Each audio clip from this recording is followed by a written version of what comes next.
A man takes a coronavirus disease, COVID-19, test at a pop-up testing site as the Omicron coronavirus variant continues to spread in Manhattan, New York City, U.S., December 27, 2021. Reuters/Jeenah Moon. Summary: Who sees some decoupling of COVID-19 cases and deaths. Raising global vaccine rates will reduce Omicron's impact. Calls for global coordination on vaccine development.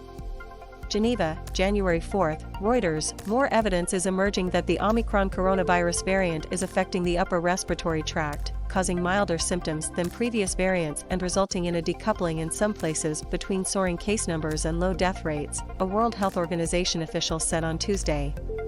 We are seeing more and more studies pointing out that Omicron is infecting the upper part of the body.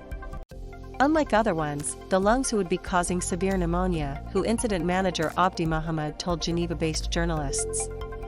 It can be a good news, but we really require more studies to prove that. Register now for free unlimited access to Reuters.com. Register. Since the heavily mutated variant was first detected in November, WHO data shows it has spread quickly and emerged in at least 128 countries, presenting dilemmas for many nations and people seeking to reboot their economies and lives after nearly 2 years of COVID-related disruptions. However, while case numbers have surged to all-time records, the hospitalization and death rates are often lower than at other phases in the pandemic. What we are seeing now is the decoupling between the cases and the deaths, he said. His remarks on the reduced risks of severe disease chimed with other data, including a study from South Africa, which was one of the first countries where Omicron was detected. However, Mohammed also sounded a note of caution, calling South Africa an outlier since it has a young population, among other factors. And he warned that Omicron's high transmissibility meant it would become dominant within weeks in many places, posing a threat to medical systems in countries where a high proportion of the population remains unvaccinated. Vaccination, not vaccines, are the challenge. While Omicron seemed to be slipping past antibodies, evidence was emerging that COVID-19 vaccines still provided some protection by eliciting a second pillar of the immune response from T cells, Mohammed said.